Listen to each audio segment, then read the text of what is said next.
5, yet another edition, and yes, we've gone back to boxing because I've suddenly become a very big fan of boxing. I'm not very good at it, but I'm still trying to learn. Now, who better to discuss boxing with than one of our heroes, introducing Fatuma Zarika. Fatuma, how are you doing?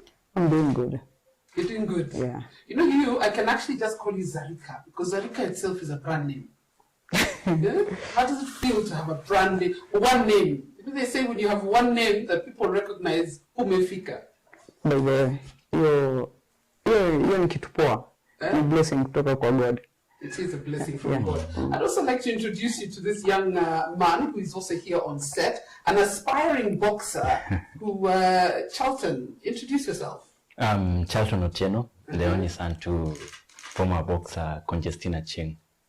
When you say former boxer, Conjestina Achieng is still a boxer. She's just not active, but she's still a boxer, former champion. This is Charltone Otieno, and as he said, the only son of Conjestina Achieng, which we will get into that in a bit later on. Okay. Let me start with Zarika before I come to Charltone, and Charltone, you just, in your head, prepare your journey because I'm going to ask you about it. Okay.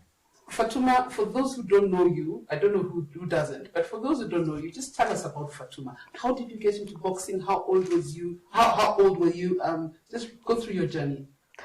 And you can speak in Kiswahili where you're comfortable. Okay. I think journey yangu kwa boxing imekuwa long. Imekuwa njia mrefu sana tangu nianze na mpaka saizi mahali ambapo niko. Okay, kitu ambacho nasema na appreciate tu God, ile uhai amenipatia, afya njema na kila kitu, pia watu wenye ambao nimeweza kuwa nao pia wakakuja wakakuwa nikapata watu wengine wazuri. So nilianza boxing nikiwa na kitu kama 17 years. Nilianzia Mathare North tukiwa pamoja na Conjestina, na hiyo wakati tulikuwa tu tunafanya boxing kama yani fitness, vitu kama hizo. Ilikuwa tu ile ya mtaani, tunakimbia nini, vitu kama hizo, tunaenda gym. Tukakuja tukaambiwa tutachukuliwa maybe na police tuchore job, so ikawa tunachezea police, but hakuna kitu yote ambapo ilikuwa inakam, ndio tukata ni professional. So kwa amateur tulikuwa kama hapo, tulikapo kwa miaka 2 ndio tukata ni professional. Kutani professional pia haikuwa ati ni kitu ile ati nzuri, but tuliona kwamba at least pale maybe utacheza utapewa pesa kidogo, utajisaidia, vitu kama hizo. Juu bado tulikuwa mahasla. Ni lazima uhasle uende ufanye kitu ndio at least upate job uweze kusaidia pia familia, vitu kama hizo. So jani ilikuwa mrefu na siwezi sema ati nitataja kila kitu vile kulienda, but ilikuwa tough. When you were a young boxer just boxing for fitness, did you ever think you would reach and attain the titles you have managed to? Okay, hiyo ni kitu ambapo haikuwa kwa akili yangu, juu ni kitu ambapo sikuwa natarajia kwamba ati nitacheza game mpaka nifike mahali ambapo nimefika, ati nichukue WBC World title, vitu kama hizo. Ni wacha niseme ni Mwenyezi Mungu, kusema tu kweli, sababu kila kitu inakuja na wakati wake, na wakati ambapo I think nilikuwa na give up, ndio pia Mungu alikuwa anasema ndio wakati wako. So nilikuwa najaribu saa zingine vitu zinakuwa ngumu, najaribu ku give up, but bado Mungu ananipush. You know, there's a misconception that once you've achieved the titles you've achieved, uko na pesa, you've made it, you're rich. You know, there's a lot of people, and we'll come to Conjestina's story just now from the son. A lot of people who are saying, but there's a time Conje was so rich, what did she do with all her money? But people, it's a misconception. What's the truth? Ukweli kabisa, wacha niseme ya kwamba unajua, okay, watu wanafikiria maybe ukiwa pale kwa ring na ukitoka hapo wewe ni rich. Sasa zingine tunacheza game na tulite. Hata transport yenyewe ya kwenda home inakuwa shida. Unaona? Inabidi tena tuombe transport ndio tuende home. So watu hawaelewi challenge zenye ziko kwa boxing. Tuko na watu pia wanataka kufaidika through wewe. Umeelewa? Wanakutumia. wewe uko pale kwa ring, ukimaliza game, msasha chukua do. Pesa nyambo wanakupatia hata unashindwa hii pesa naenda kufanyia nini? Hizo ndio challenge zenye tulikuwa nazo. And I'll ask you some of your other challenges because there's a video that I once reposted of yours. You were angry with the government, but we'll come to that. I want to talk to Charltone a little bit. Charltone, when you hear the journey, and Zarika's journey is very similar to your mom's journey, to Conjestina's journey. But tell us about Charltone. What was life like growing up with a mom like Conjestina? And just explain where things began to change. Okay, I'd say life was interesting, when Konje used to shine. Like she was so famous and known like worldwide. So during those days, life was just interesting. And one thing about Konje is that she was open-minded and she had a good heart. Because whenever I went, any place I went, she has a good heart. She has a good heart, exactly. Thank you. So anytime I went out with her and we come across some street children, she will stop and actually take photos with them and actually give them some sweets and motivate them. So actually I was trying to say that I was trying to gain something out of that. So life started changing all of a sudden when she became mentally ill. That was in 2007. Yeah, maybe 7. That is when things started going astray. But the sickness was still at not that mature. So after some few years, when I was now going to class 8, I was done with my class 7, I was going to class 8. That is now when the sickness came. Now it was so mature that we could see changes in Conjestina. She wasn't sound-minded. So she used to go to the gym, she stopped. So actually my grandfather took over. She took me home, and actually I was studying at a certain school in Nyanza province called Gulf Academy. It was one of the best schools. So when my mom got sick, I got transferred to a public school. Now you can imagine that life from private school to a public school where I wasn't used to. So that's now when things started getting difficult. Because now mom was at home, she was mentally ill. All her friends, they were nowhere to be seen. And I was wondering why are people neglecting mom? And yet she did a lot to Kenya. Any fight she would go, she would carry a Kenyan flag behind her. And she would actually entertain. My mom never went to the ring to fight actually. She went to entertain her fans. She entertained. She loved what she did. She did it with passion. And actually people would agree that Konje ako sawa. So nikiwa class 8, so I had that stress, nilikuwa na stress sana. I couldn't concentrate much on my studies because actually my situation at home, and it was also a day school. So I would go to school, go back home in the evening. So actually things started life started becoming difficult, I say. But I'm strong. I'm strong. I managed to join from high school where my late grandfather was now paying my school fees. So, but in high school also life was so tough because actually it reached at a point where school fees, my late grandfather was unable to pay school fees, and yet mom was also at home with the condition, and yet actually it was getting worse by that time. So in high school I could spend most of the time at home because tulikuwa tunafukuzwa shule, go get school fees. Where could I get school fees from? Yet there is no any source of income. My late grandfather had saved a little money, iliisha yote. So at Form 2 now, I spend most of my time at home, and whereas my colleagues were busy studying at home, in school that is. So life was that difficult, but I'm a man, I never gave up, because actually when I was growing with my mom in Madare, I saw my mom struggle, because actually she started as a footballer, where she was being paid 60 shillings per month, and actually it will sustain us. So I saw my mom's journey.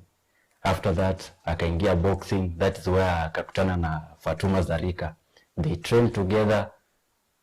Hapo ndio sasa akaanza kuwa superstar. So I'm looking at that and I'm like, I want to relate it to my journey.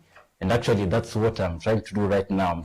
I'm starting from there. You also want to be a professional. Yeah, it has always been my dream. And also mom knows that. At a sahi, at a state, anajua my son wants to be a professional boxer. And let me just come to Fatuma. Yeah. Fatuma, when you hear that, how does it make you feel?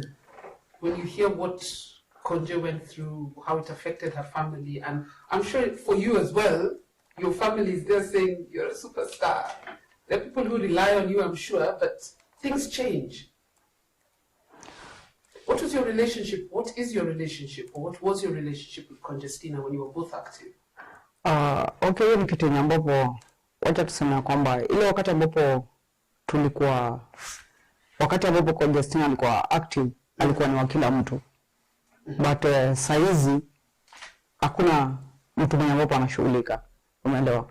Ndio kwa maana kitu moja yenye ambapo naweza sema kwa hii Kenya yetu, wacha tuseme ukiwa poa kila mtu atakujua. But shida yote ikihappen kwako, hakuna mtu mwenye ambapo atashughulika na wewe. Hiyo ndio kitu moja ambapo nimekuja kulani. Na ndio kwa maana pale kwa hiyo boxing kwa saizi siwezi kucheza kufurahisha watu, nacheza kujifurahisha mimi. Na lazima mimi mwenyewe nijue nini Kenya ambapo nafanya. Sababu ukiwa pale ukisema tunafurahisha watu, si watu wote wanafurahi. Na kuna mtu yote mwenye ambapo ukiumia itakuwa ni wewe. Tuko pale tunacheka wakati niko sawa. Wakati siko sawa, hakuna mtu mwenye anacheka na mimi ama analia na mimi. So hiyo ni kitu yenye si feel poa kusema tu ukweli. So there's a problem here. We have a problem both with us as Kenyan fans and the people who manage the sport. Tell us about the time you were with SportPesa, because that was a good time for you. And it's because, again, you were winning. Hiyo ni kweli kabisa. Siwezi kataa kwamba SportPesa wakati ambapo waliingia kwa life yangu ili change kabisa, complete. Na sikudanganyi, wangekuwa mpaka saizi ni mbali sana ningelikuwa. Ile wakati ambapo nilichukua hiyo mshipi kukuja nayo hapa Kenya, hakuna mtu yote mwenye alishughulika na mimi. Airport nilikuwa peke yangu, mtu yangu pale ndio alikuja kunichukua airport. Nilikaa na hiyo mshipi miaka 2 kama kutafuta sponsorship. Hakuna mtu yote mwenye ambapo alishughulika. Mtu mwenye ambapo nilienda kwake beshte yangu ambapo anaitwa Vincent Martha. Familia tu ya ni cousin ya Uhuru.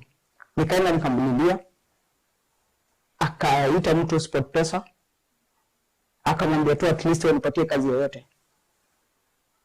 Na hivyo ndio maisha yangu ilichange. And you also got sponsorship. I think you did. Nilipata sponsorship. Safaricom nilikuwa nafanya advert. Oh, it was just an advert. So nilikuwa na SportPesa, nilikuwa brand ambassador, na bado walikuwa wananiwekea game zangu.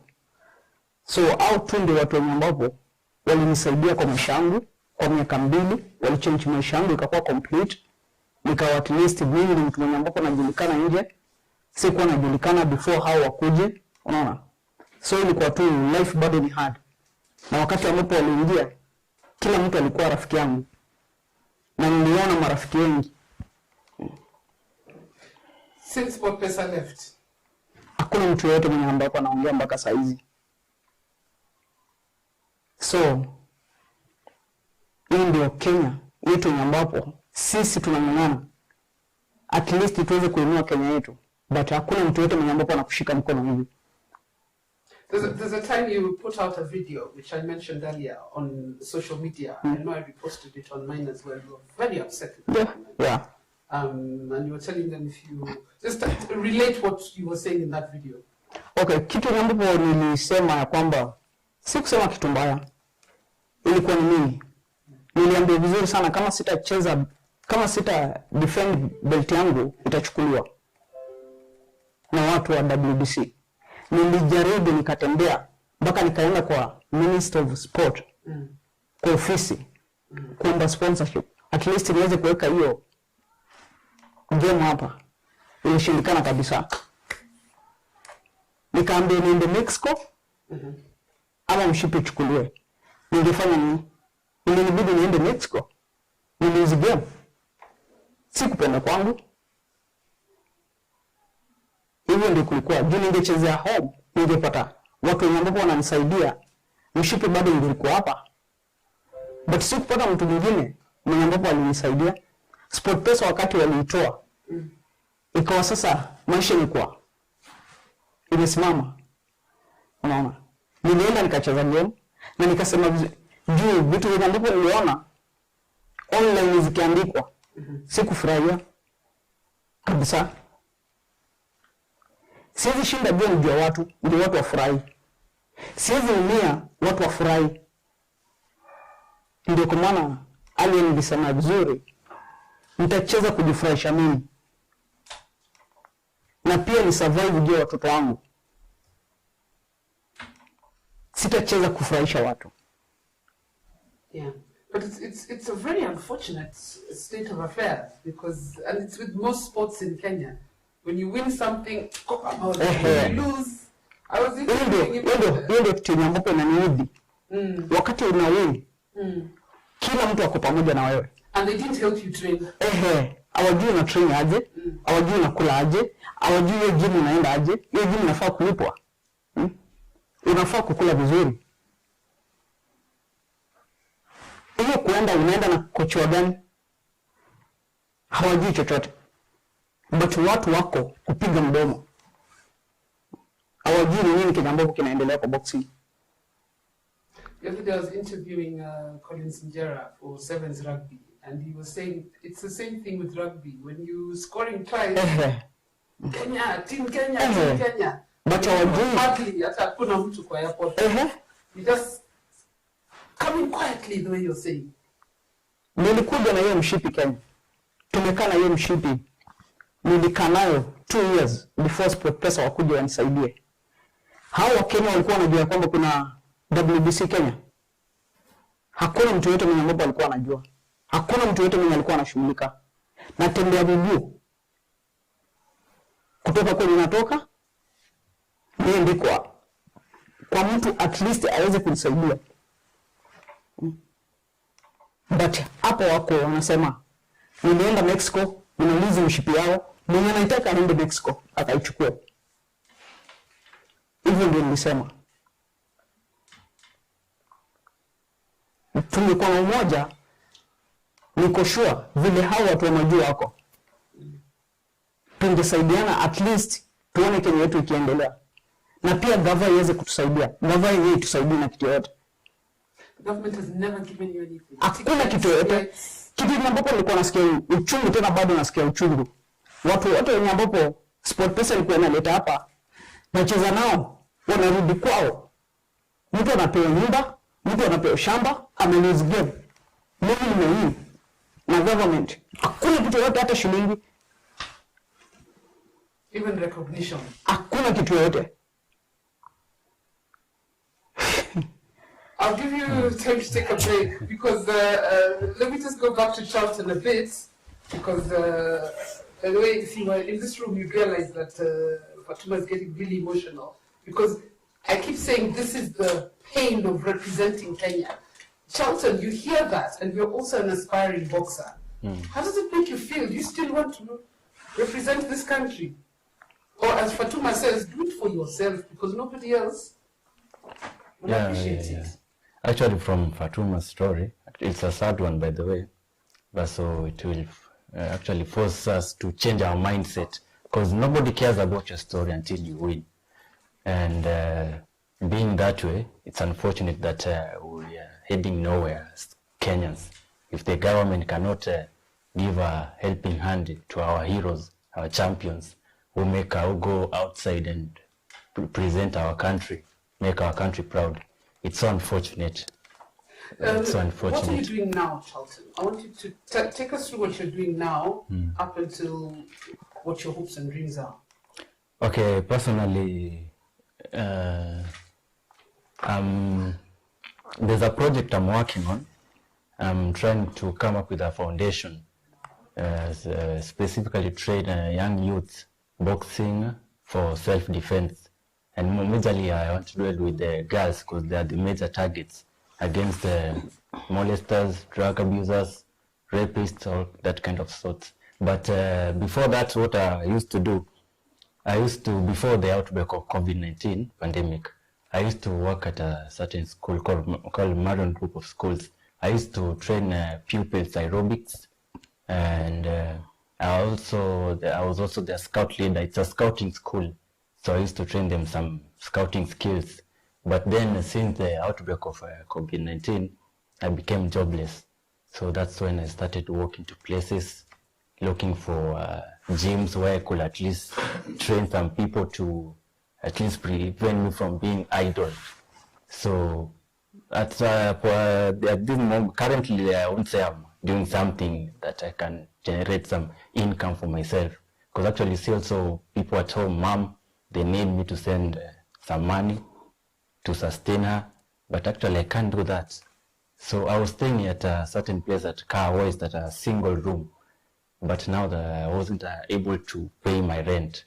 So the landlady told me to get out my things, nikazitoa vitu, nikapatia some to friends, zingine nikauza. So I went to stay with my aunt, and actually now there's nothing I'm doing. Because I found you through BLEP, which is a Better Living and Empowerment program. Which is a program I've been associated with them for about a year. I didn't even know you were there. And I've actually been looking for Conjestina for about 3 or 4 months. I think all the numbers I have were Mteja. And coincidentally, when I called BLEP for a visit, they told me, by the way, Conjestina is here, but you're training the young boys and girls for free. Yeah, for free. I'm not getting anything in return. Because you see, training people, it's my passion. I do boxing with passion. The only thing that I'm lacking is that platform to get into professional boxing. So what I'm doing, I'm just training them for free, passion, because I also enjoy doing it. By the time when I'm training them, I'm also gaining because I'm also training. Okay, I want us to take a break, huh? Also because I think Zarika also needs to. I can feel, by the way, I can feel and understand your anger, Zarika. I can feel and understand the anger. So I want us to take a break. When we come back, you had thought you had met Charltone before, but you hadn't. We will get a bit into that. I'll ask you about some of your best fights and then what you want done for Kenyan boxing. Those are some of the questions I'm going to ask you. So we'll see you after the break. Don't go anywhere. We'll be back just now.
Zarika, how did it feel sparring with this young man?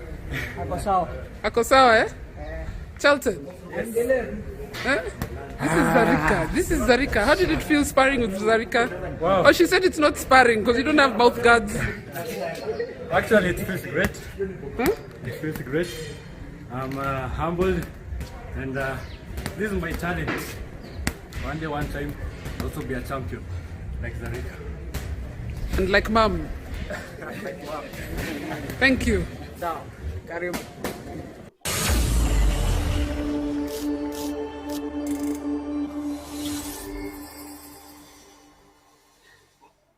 welcome back to Radull Live. Yeah, the first half of the show got a bit emotional there when Zarika was telling us about her journey and what it is like to represent Kenya and Kenyan fans who don't appreciate anybody unless you're on top. I think it's shame on us, and I think I also need to take responsibility. I think I also need to apologize as someone who covers sports. I'm also ashamed because there's so many, but all our sports people are going through this. If it's not boxing, it's netball. If it's not netball, it's basketball, it's rugby, it's everybody. It's the same, and I think it's shame on us because when we see what happens in other countries, people come back from titles, as you say. They get a plot, they get a house, they get a car, they get. If you're lucky, you get a handshake and breakfast. If you're lucky, you get breakfast at State House. If you're lucky, it's not for everybody, unfortunately. Now, I just want us to talk about something else first. Then we'll come back to boxing. When you walked in here today, Zarika, I asked you if you've ever met Conjestina's son. Yeah. And you told me, yes, but not this one. Yeah. I would tell me what I wish I was reporting your immediate reaction because it was so genuine. But, so who have you met? Another Charltone? Hiyo ni kweli, sababu wakati nimeingia ukiniuliza kama nishai meet, kuangalia naona sio yeye mwenye nilimit. Mwenye alikuja kwangu akiniambia yeye ni mtoto wa Conjestina, anataka usaidizi, vitu kama hizo. So ndio nilikuwa nashinda kwa nini wangapi? Unaona? Hiyo ndio kitu nilikuwa najiuliza, kwani kunaendaje? This is a very disturbing story. The fact is there is somebody out there selling himself as Charltone Conjestina. In fact, on Facebook, he's written Charltone Conjestina in brackets, and this guy has been basically swindling people. That's what it is. It's swindling people. Charltone, you were telling me the other day, just tell me very briefly how you found out that there's another Charltone. Okay, there's a fake Charltone going around. Actually, how I found out there's some years back when I went home. I went to visit Shosh at home. Then this guy, a friend called me, like, Charltone, what's happening? Are you okay? I told him yes. Then he's like, you're going around asking for help, money. What's the problem? Then I just hung up, and then I was like, okay. So I had a certain boxer came home, that is in Yala. So this fake Charltone went to Kisumu, doing the same thing, door to door, saying that he's the only son to Conjestina Achieng, he needs assistance. And fortunately, he went to a certain boxing club in Kisumu. Then one of the boxers there decided to shelter him, only to find out that the following morning, the fake Charltone went away with his phone. So alimwibia simu akatoroka akaenda. So this guy was like, what? So mtoto wa Konje ni mwizi, so this guy decided to trace her home in Yala. Alifika asubuhi, then he was like, where is Charltone? Fortunately, I was there. Nikamwambia, I'm here. What's the problem? Akaniambia, no. Do you have a brother? Nikamwambia, no, I'm the only son to Conjestina Achieng. Is that a problem? Akasema, actually he was speechless. Akacheka kwanza. Alikuja na huzuni, but sasa alicheka. Akaniambia, there's a boy who came to Kisumu. Akaniambia, anaitwa Charltone na ni mtoto wa Conjestina, anataka usaidizi. So nikamsaidia, then the following morning akapotea na simu yangu.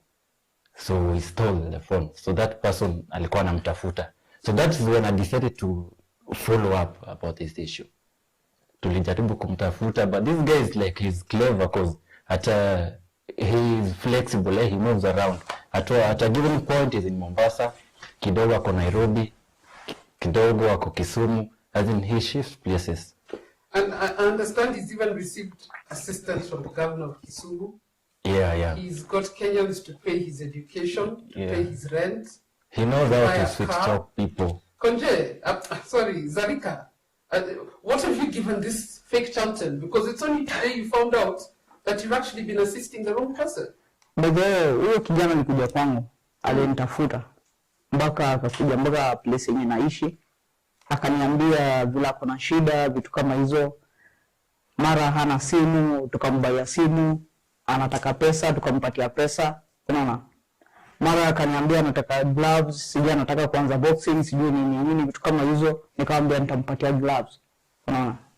So ndio mimi nilikuwa nashindwa, kwani kunaendaje? Sasa zile ambapo nimeingia ndio ninashindwa. Huyu si mwenye najua, mwenye niliona ni mtu mwingine tofauti sana. You know, it's very disturbing, and I want everyone to... Kusema tu ukweli, huyu nilimwona akiwa mdogo sana. Yeah, true. Also, you didn't know... Nilimwona akiwa mdogo. Sikumwona akiwa mkubwa. So you bought him a phone? Understand, he started a WhatsApp group, he raised money for her. Akachukua pesa kwa mtoto wangu pia. You know, it's really unfortunate because one of the things Charltone told me, and Charltone, you'll come in here, is that you haven't seen your mom in 3 years. Why have you not seen your mother in 3 years?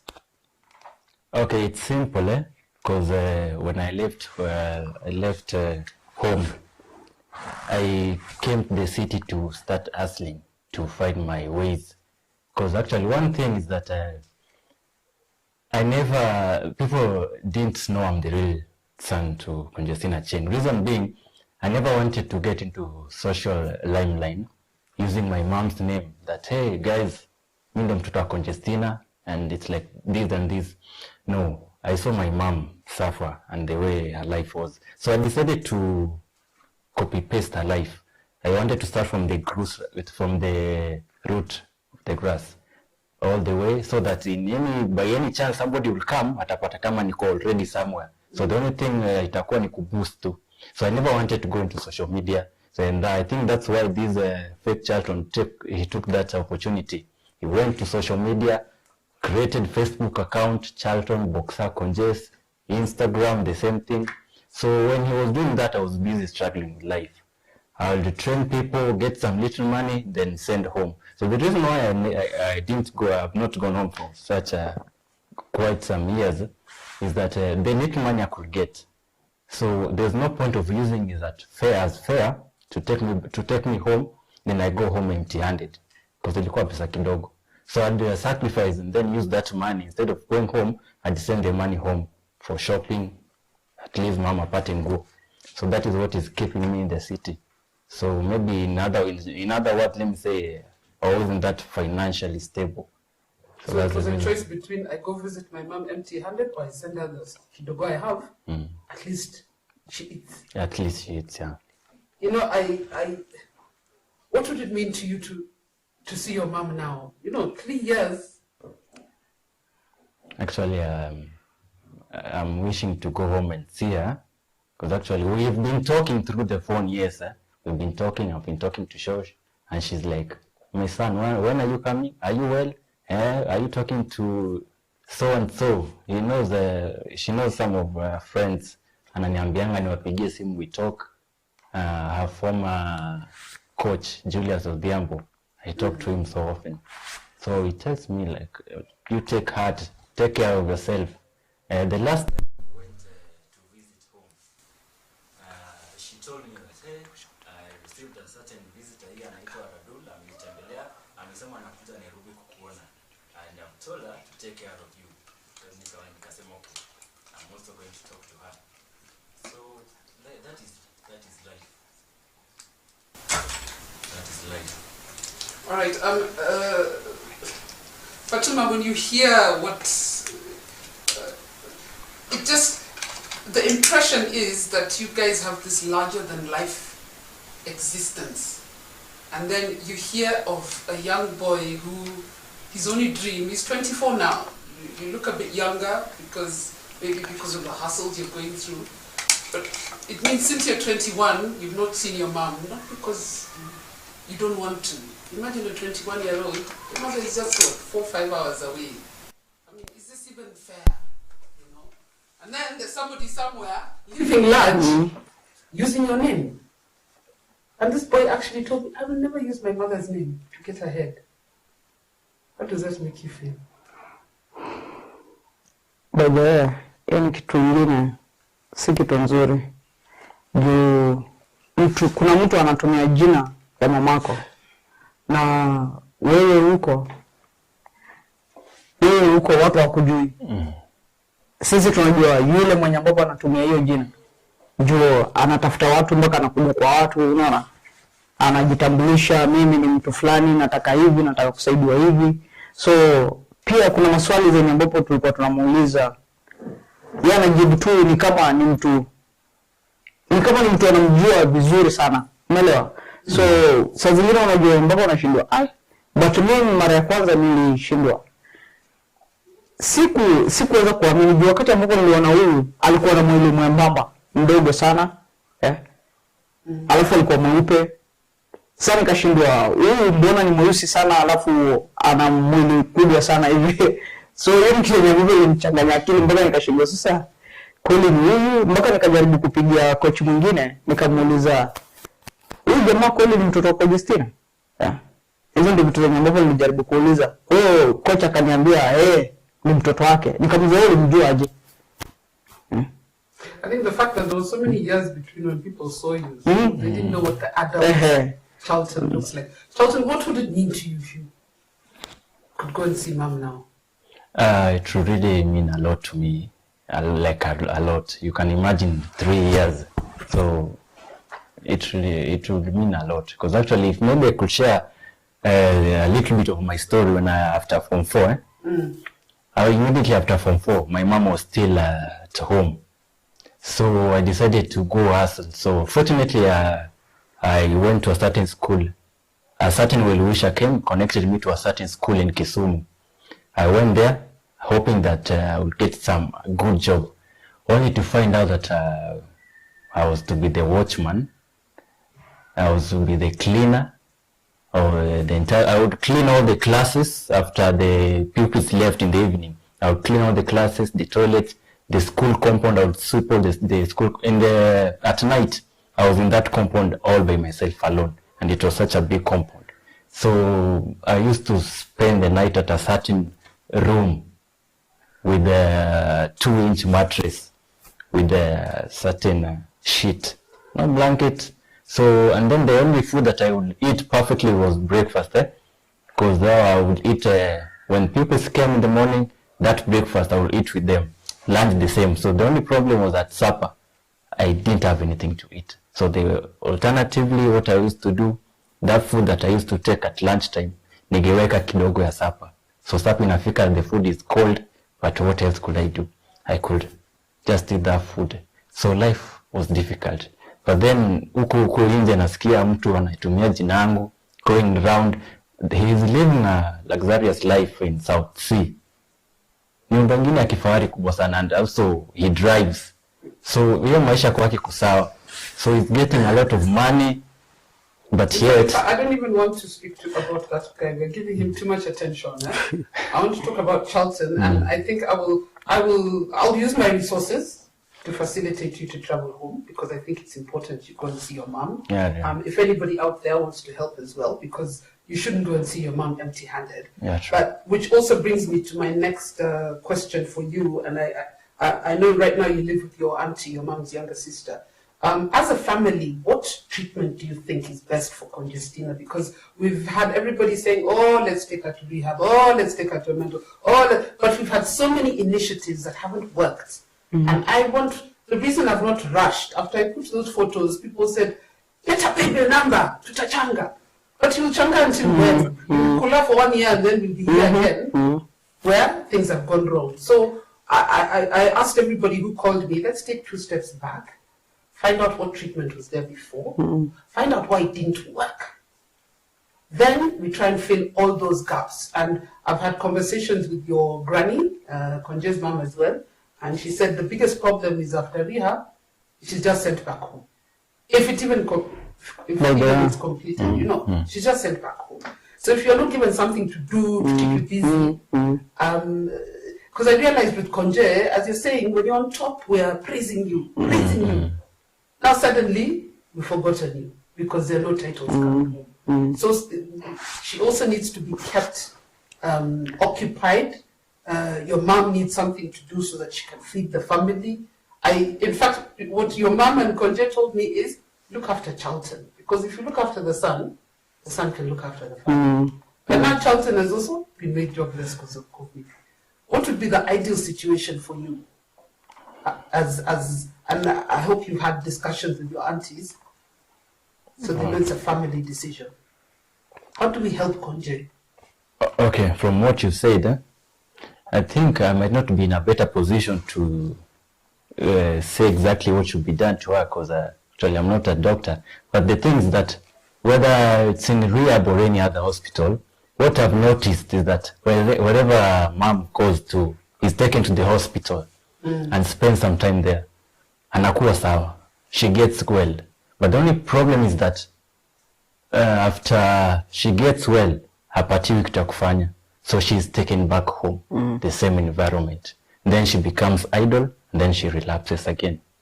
So that's the main problem. But my prayer is that if mom is taken to the hospital hata sahi, atakuwa sawa, then she should be given something to do, something to keep her busy, then companion, somebody to talk to.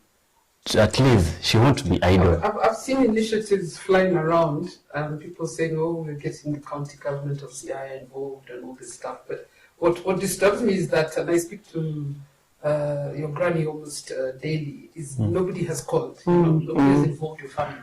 So, pia hiyo ndio kitu moja yenye ambapo inachangia. Unajua, promises ni mingi, but hakuna action. Hiyo ndio kitu yenye ambapo hakuna haja niahidi kunifanyia kitu fulani, unajua vizuri sana hautafanya. Juu akili yangu nitakuwa pale nikitegemea ile kitu yenye ambapo umeniahidi. Unaona? Ndio unampeleka usi. Alafu akishatoka hapo, nini nyingine? Anaenda wapi? Nini anafaa kufanya? What can you learn as Zarika from Conje's situation? Kitu yenye ambapo nimelearn, sitaki kuplease mtu yoyote ama country yetu. Hiyo ndio kitu moja yenye ambapo nimelearn. Ndio wakati nitaumia nitakuwa peke yangu. Kitu yenye ambapo nataka kufanya mimi ni kuwa sawa na watoto wangu. Ndio hao tu ndio wanajua wakati ambapo niko na shida, wakati ambapo niko na shida watakuwa pamoja na mimi. Hawataniacha. I mean, I agree with you, that's the way to go, but it's a bit frustrating that we have a government, we have a boxing federation, we have institutions that should be managing this sport and these sport people, and we see what happens around the world. Yes, sport has a very short career. By the time you're 35, 40, you can at least umemake kitu ya maana ambapo itakusaidia kwa maisha yako. But doesn't it frustrate you? How does the boxing federation come in? Wacha tuseme kwamba kusema tu ukweli pia nao wasaidii kitu yote. Siwezi sema wanasaidia. Hiyo nayo itakuwa nadanganyana. Na hakuna haja nidanganyane juu ya mtu. Mimi nasema kiupande wangu. Juu kama wakati ambapo nilienda nikanyang'anywa mshipi Mexico, kulikuwa na rematch nilikuwa nafaa kupewa. Walikuwa wanafaa kushughulikia rematch mpaka nipewe, nirudishwe, niende nikapigane tena nirudi na mshipi. Hakuna mtu yote mwenye ambapo anashughulika. Kitu yenye ambapo wanaangalia umelipwa pesa ngapi, wanachukua pesa ngapi. Hiyo ndio kitu yenye iko. So nobody really cares. Hakuna mtu mwenye ambapo anajali wewe maisha yako iko aje. But wanajali umelipwa pesa ngapi na wanataka kuchukua percentage ya pesa ngapi kwa pesa yako. What would be an ideal situation for you? Professionally, I know not you, for the sport. Let me say the ideal situation for the sport. You know, Zarika, you're here, you're tough, you're like, yeah, I can survive on my own with my family. But for the sport, for the women who want to come after Zarika, the women who want to be like Zarika and Conje. Unajua nini Kenya ambapo kimenifanya nikuwe tough? Sababu nimekuwa msofti sana kwa miaka mingi. Nimekuwa nikitumiwa. Umeelewa? Watu wamenitumia, wengine wananiachanisha. Kwa nyumba saa zingine hata skuli, watoto wangu hawakuli, shule na watu wa shule, hakuna pesa ya kuwapeleka shule. Wanakaa kwa nyumba. Saa zingine hata nashindwa kulipa nyumba ya wenyewe. Hizo ndio vitu zenye ambapo zimenifanya nikuwe tough. Mpaka niseme ya kwamba mimi naweza survive vile mimi mwenyewe nataka kwa saizi. Na sitafanya kitu kusema kweli ndio mtu mwingine aone mimi ni mtu mzuri. Nitafanya kitu kulingana na vile mimi nataka. Kama nitaifanya ama sitaifanya. Lakini kitu yenye ambapo ningependa kuambia vijana, Kama ni talent yako, usigive up. Usigive up, utaenda far. Kuna watu wenye ambapo watakuweka chini, mpaka wakukanyangilie kabisa. But kama wewe unajua shida yenye ambapo umepitia, na kitu yenye ambapo unataka, manze usigive up kwa life. Life ni hard, ni tough, kuna watu wabaya. But wewe mwenyewe, ni lazima kutakuja mtu mmoja, Mwenyezi Mungu ataleta mtu mmoja mwenye atakusaidia maisha yako yote. But in an ideal situation, for those people who want to box and they're not as tough as Zarika, I don't completely understand how the politics of boxing works, but I would like to see people like you who understand the challenges of the sport, managing the sport. I think kusema tu kweli, kwa kitu kama boxing, hiyo ndio yetu ya boxing, chama yetu ya boxing, kungelikuwa na watu wa tough, niko sure boxing ingeenda mbali. Atungekuwa selfish, tunataka pesa kutoka kwa hao maboxer, hata wamechezea 10,000, lakini sisi tunataka kuwakata pesa, na tujui hao maboxer. Juu mimi kitu yenye ambapo na ningependa kusema ya kwamba ni kusaidia huyo boxer uone mahali ambapo atafika, kari yake itaenda wapi, lakini si kumkulia tena arudi tena chini aanze kukuomba wewe nisaidie. I was interviewing I think it was Duncan Kulia and Rachel Kulia. I interviewed them a few weeks ago, and I was asking why in the 80s, you remember those days of Wangila, we'd have Olympic medals, things were all rosy, but all of a sudden boxing was no longer one of Kenya's biggest sports. Right now, I think people know Conjestina Achieng. They don't know anybody else. In those days, we had so many boxers. And Duncan was trying to explain that many corporates had boxing teams. But what is your wish? Shida moja yenye ambapo inaleta maybe hata companies zisiweze kutupatia sponsorship, sababu tumekuwa na watu wakora, managers, wanaenda wanaitisha sponsorship na waeki game vile nafaa, awalipi maboxer vile nafaa.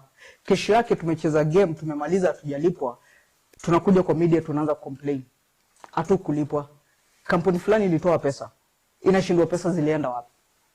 Wewe huyo mtu atarudi tena umpatie pesa? Sisi bado tuwa complain hatujapata pesa. I make sense? Vitu kama hizo ndio tunafaa kukata kabisa. Corruption. Vitu kama hizo. Mtu anajiangalia yeye, angalii huyu boxer vile maisha yake itakuwa. Boxer anatembea mguu maybe kutoka Kariobangi, South B. Anakuja kucheza game yako, unampatia 10k. Ama saa zingine hata umunyime hiyo 10k ama 4k na umunyime hiyo tena 4k. Ana transport hata ya kwenda kwake. Mbona tusijaribu at least to make boxing ikuwe ni kama kitu special, ni kama majuu? Tunajaribu kumeki na kuwa ni kama biashara ya watu. Watu wengine ndio wanafaidika, lakini sisi maboxer hatufaidiki na kitu yoyote. What facilities are there? Are there facilities? Hakuna kitu yote. Wacha tuseme ya kwamba hakuna hata kitu yote ya boxing ati ndio gym ya boxing yenye iko na kila kitu kwa yenye ambapo tunaweza tumia kama majuu. Ndio kwa maana saa zingine mtu ukiwa na game unataka kwenda place yenye ambapo unataka camp, place poa. Iko na kila kitu. Gym iko na kila kitu, coach wazuri. Unaona? But hapa hatuna kitu yote. Tuna struggle vile sisi tunaweza. Uende road asubuhi ukuje uingie gym, maybe kabagi ni kamoja, utapiga hako kabag, unaona? Vitu kama hizo. But ukienda majuu ukiangalia gym vile ziko, manze mpaka unashindwa, hii ndio life yenye ambapo nataka. I wish kungekuwa Kenya kuna gym moja kama hii. What are you doing now, Zarika? Kwa saizi kusema tu kweli vile mshipi yangu ilienda, na nikaona pia au wakubwa wetu wa boxing pia wanisaidie na kitu yote. Mimi niliitwa Dubai, kuna gym nyingine inaitwa Round 10 Boxing Gym. Nikaenda huko, tukaongea na huyo mwenye gym na akaniambia kwamba atanisaidia, maybe anaweza niwekea game ama nirudishwe, nipewe tena chance niende nikacheze hiyo belt tena. So hizo ndio vitu zenye ambapo naongojea. Pia kwa hiyo gym nafanya kama trainer, ndio na trainisha hapo kwa hiyo gym, na trainisha tu wanawake peke yao. So hiyo ndio kitu yenye ambapo nafanya. Na pia kuna vitu zangu zenye mimi huuza, gloves, skipping, bandage, vitu kama hizo, iron fist. So hizo ndio vitu zenye ambapo niko, na saa zingine nauza t-shirt, nina ma t-shirt. Hizo ndio vitu zenye ambapo niko kwa saa hizi. If you have social media pages that we can I have. Share your links. Yeah, I have. Yeah, but it just shows that even as a boxer or as any sports person in Kenya, you need side hustles. Yeah, of course. Side hustles. Yes, that's true. Which is unfortunate because your sport should pay you. What advice can you give this young man who wants to be a professional boxer? Kitu yenye ambapo ningependa kumwambia ya kwamba Real advice. Mimi sitamdanganya na sitamwambia ati sijui. Kitu yenye ambapo ningependa kuambia, yani uko tu na hiyo roho. The passion. Uko na passion. Na kwa hii boxing si mchezo, kusema tu ukweli. Kuna watu wabaya. Wacha tu nikwambie ukweli. Na Mwenyezi Mungu akikufungulia njia, maybe utapata mtu mzuri mwenye ambapo atakusaidia. But saizi kila mtu atakujia akikwambia, mimi nitakusaidia, ni uongo. Hiyo nayo ni uongo. Na wengine watajaribu kuleta hiyo talent yako chini. Mtu atakwambia wewe si enough, sijui nini, hauwezi, vitu kama hizo, anajaribu kufisha moyo. But usikufe moyo. I'm strong. Ujue vizuri sana Kenya. Ni lazima wewe mwenyewe ujue nini Kenya ambapo unataka kufanya. Lakini usicheze juu ya mtu. Hiyo nayo ni uongo. If you could advise him how much it costs to train, where he can train. I know right now he doesn't have any resources, so I'm hoping we can try and find some resources. Where would he get the best training here in Nairobi? And for which weight based on his size? Ama he needs to cool us some more. But I hear there are different sizes. There are different weight categories. Hiyo ni ukweli sababu kila mtu ako weight tofauti. So kama yeye maybe yako fly 54 bantam. Unaona bantam weight. There's bantam, fly, middle. Kuna fly, kuna bantam, kuna feathers, kuna super feather, super heavyweight, heavyweight. Hivyo. Where can he train? Where can you recommend? I'm not telling you not to pay for him or anything. I don't want you to make promises. Hata si mambo ati just to offer some guidance, you know, because Conje, and we all pray that she'll get well, but it would be so nice if someone like Charltone can say, I was mentored by Zarika, you know. Yeah. Okay, kuna place ambapo inafunguliwa by the way. Ni mpya iko hapo South B. Vile nilienda kuangalia, I think itakuwa gym nzuri sana. Sababu naona first floor wanaika tu gym peke yake ya boxing. Kuna ring, kuna nini, kila kitu wanaleta. Alafu second floor wanaika chuma, vitu kama hizo. Alafu third kuna aerobics. So naona hiyo place itakuwa nzuri kama boxing itakuwa poa. Juu ukiangalia hizi gym zingine saa zingine unaenda unapata bag ni moja. Na maybe hauna coach. Uko peke yako, lazima ujue nini Kenya ambapo unafanya ndio ukue pale. Juu mimi usema mimi na train peke yangu, juu najua nini Kenya nafanya. Wakati ambapo nitataka coach ni ile wakati ambapo iko serious kama nina game. But kama sina game sihitaji coach. Najua nini Kenya ambapo nafaa kufanya. So I think hiyo gym itakuwa poa, na akienda hapo niko sure pia huyo jamaa tunaweza ongea na yeye alafu akua kitrain hapo. Getting some experience. But I gather it's not easy becoming a champion. It's Not easy. So many enter the sport, but so few reach. By the way, unajua mtu akiingia sport anasema mimi nataka kuwa champion, lakini hajui challenge zenye ambapo ziko. ajui atapitia shida gani kufika hapo mahali, ama hata atafika, ataishia tu hapa na story ishe hivyo. So lazima kuna challenge, lazima ukubali hizo challenge na upush maisha iweze kuendelea. If I can ask you, which was some of your best fights? Fight yangu kusema tu ukweli yenye ilikuwa nzuri sana ni yenye ambapo nilichukua belt US. Nakumbuka ile wakati ambapo nilitoka hapa niliitwa kama opponent kwenda ku lose fight. Challenger. Vitu kama hizo. So hizo ndio vitu zenye ambapo watu walikuwa na au mapromoter hutumia hizo vitu sana. Wanaita maboxer kutoka country nyingine, wewe ukuja lose fight kwa boxer wake. Ndio boxer wake aweze kuwa na hiyo pointi nzuri. So niliitwa kama niende pale ni lose game, alafu huyo demo akuwe na belt, but kufika hapo kusema ukweli juu ilikuwa ni challenge kwangu na ilikuwa ni fight nyingine, ilikuwa fight ngumu, but nilifika kwa ring round ya kwanza ya pili sikuona kama fight ni ngumu. Juu nilikuwa na hasira kitu moja, nilikuwa na hiyo stress, juu nilikuwa nasema hii ndio game yangu ya mwisho. Manze umeenda US, una struggle bado, unafanyia watu kazi, ndio upate $20. Unakatia mtu nyasi ndio uweze kusurvive. Hivyo. You paid $20 for that fight? Si $20, hata sikulipwa. Hiyo fight wakati nilishinda hivi sikulipwa. Hakuna pesa yote nilipewa. Nilikuja home nimesimama. Na mshipi yangu nimebeba. Siwezi kudanganya. Sikulipwa. And there's a promoter somewhere who made money.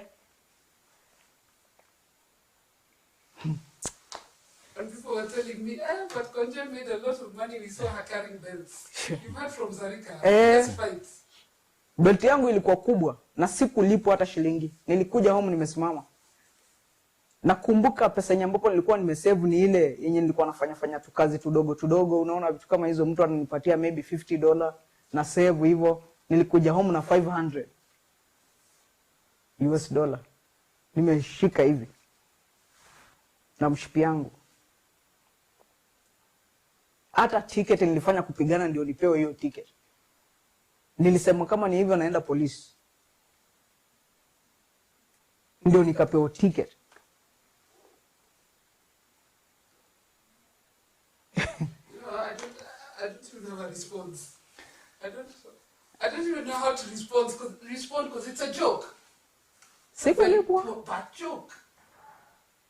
Aya, hiyo ndio yetu ya boxing. Mbona hikufuatilia mpaka nilipwe pesa yangu? Au kufuatilia kitu yote nilikuja. Nikasema nataka mfanye hivi at least niweze kulipwa. Hakuna mtu mwenye alishughulika. Ni maneno tu mdomo. So Tony SportPesa who gave you breathing space and then Manze nashukuru SportPesa. Manze nashukuru Karauri na mshukuru. Mwenye SportPesa na mshukuru. Nashukuru Martha mwenye aliniingiza SportPesa. Nashukuru wale watu wote wenye walikuwa wanafanya SportPesa kwa ile kazi yangu yenye ambapo nilikuwa nimeenda pale, at least wana organize game zangu. SportPesa ili change maisha yangu. And then the government goes on. It says we have a sports fund. Hiyo si Have you ever fair. seen any money from sports fund? Wapi? Kuomba tiketi ambapo nilienda Mexico nikaenda kuomba tiketi 2 zipewe trainer zangu, matrainer zangu niende nao, nilinyimwa tiketi 2.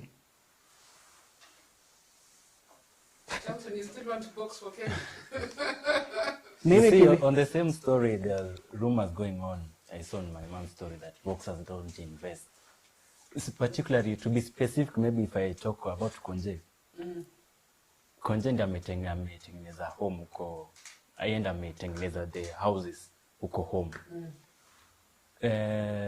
There's a plot in Lakisama alinunua yangu sasa yenye nitatumia nikishakuwa, but issues you see, you know, people, corruption all over, they took advantage of Conjestina situation, wakaenda ati kumlua auze shamba, so aliuza shamba kama ako na she was not sound-minded.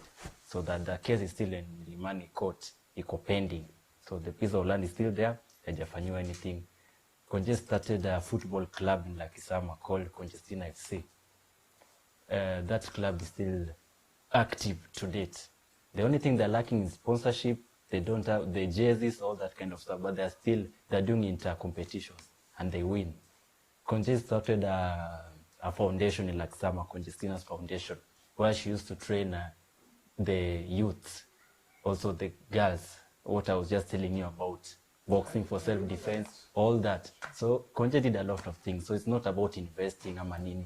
People are just, you see, in life there's some people, back. Yeah, she was giving back to the community. Ndio kwa maana nasema watu wako quick kujudge watu. Yeah, they judge. But hawajui life yako vile wewe mwenyewe unaendelea ama nini unafanya.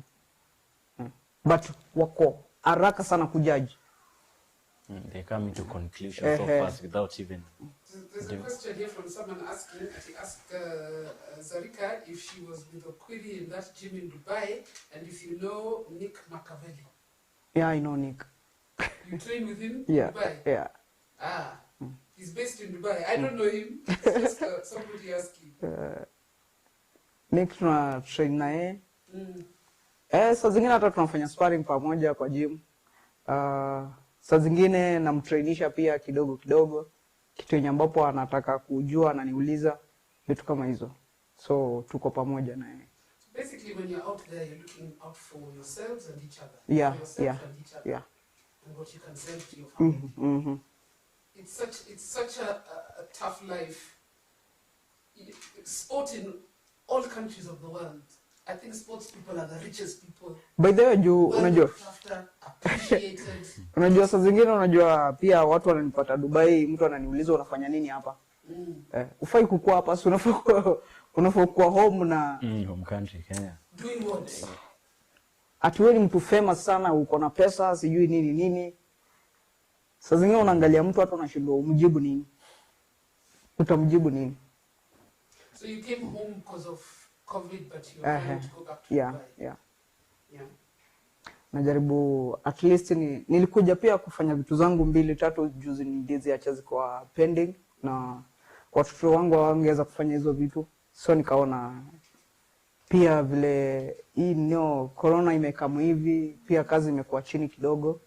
Nikaona tu nichukue hiyo nafasi nirudi home nifanye pia vitu zangu ndio nirudi. Do you have any fights in the pipeline?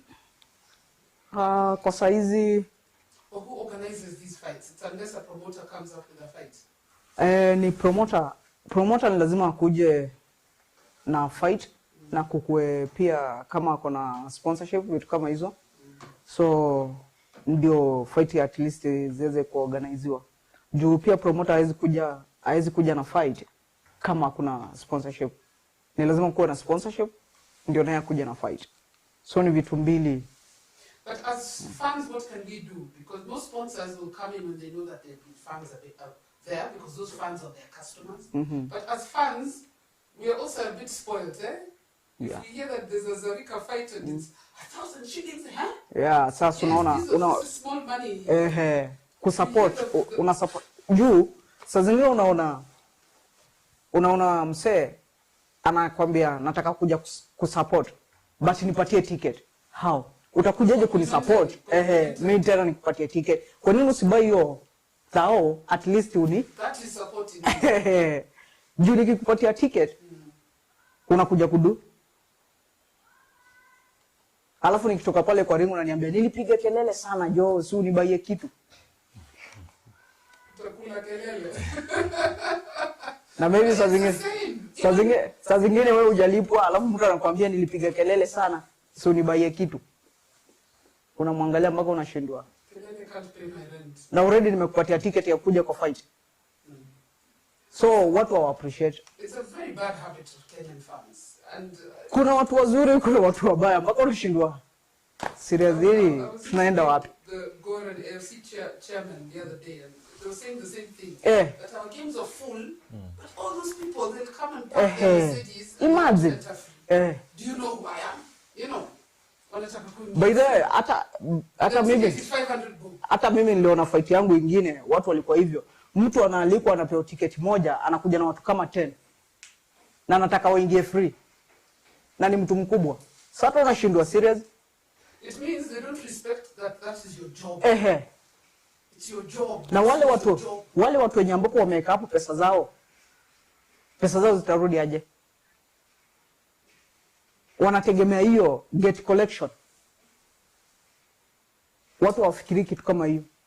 So it's the government, it's the federation, it's the promoters, it's the funds. Everybody needs to get together.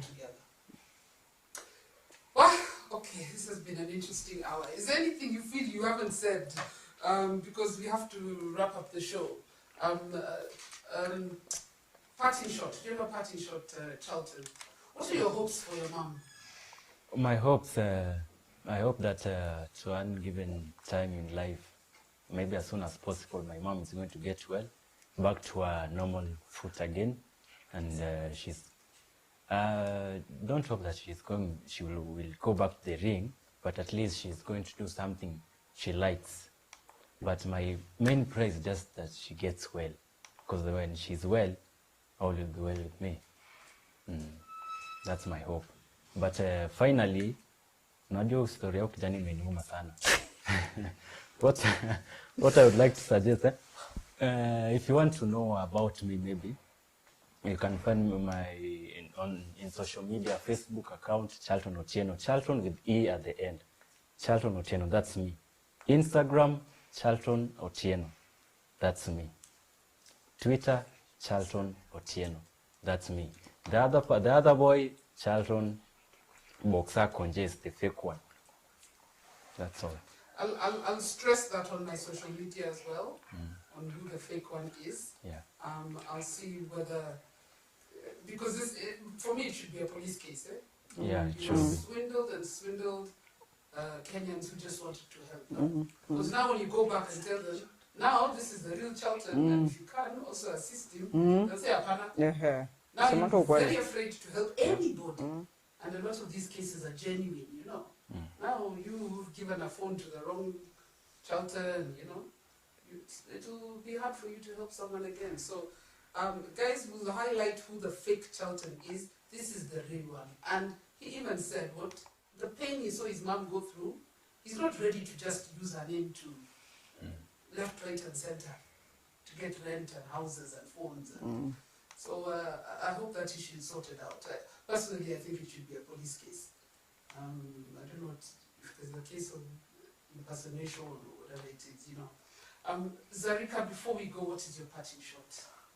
Mimi kitu ambapo kusema tu kweli ningependa kuomba wasaidie tu Conjestina.